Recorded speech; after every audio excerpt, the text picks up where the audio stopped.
All right, let's look at how to solve one particular type of differential equation that's pretty easy to solve.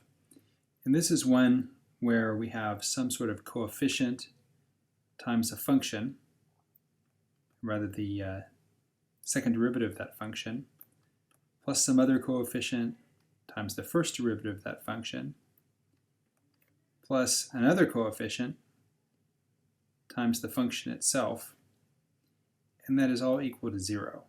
So we should note this works only if a and b and c are constants, the trick I'm about to show you.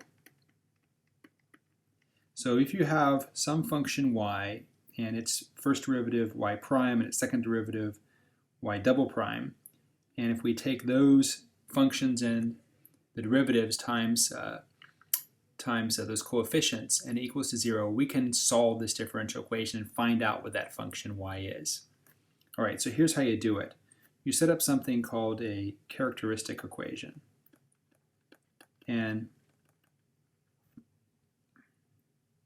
the characteristic equation is just a polynomial that has the same coefficients as your differential equation. So it would be a times m squared plus b times m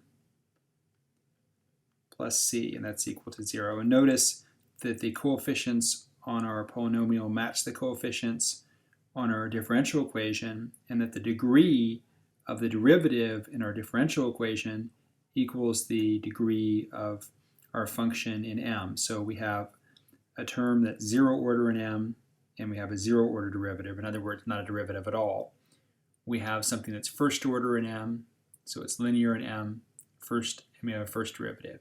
We have something that's in m squared, it's second order in m, it's a second derivative. So you get the idea. So once we have this characteristic equation, we can solve it. So we solve for m.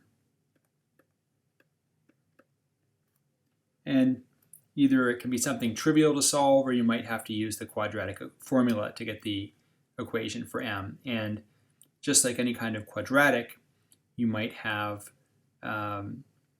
two roots, and those might be real roots or imaginary roots, right? Where you have something with the square root of -1 in it. So let's go ahead and solve this for m. Let's assume that we've solved it for m. Once you do that, you can write down your expression for the function y. And it's going to be some constant, we'll call c1, times an exponential that is going to be, and let's see if we get the roots.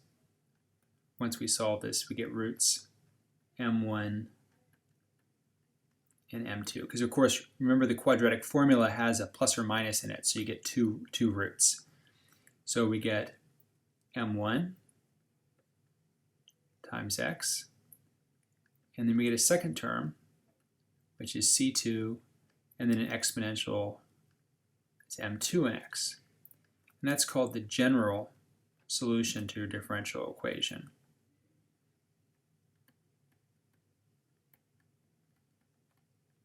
And if you take the first and second derivative of this to get y prime and y double prime, you can verify that if you plug that in to the original differential equation, you'll get the original differential equation back, that the stuff on the left-hand side will equal to 0.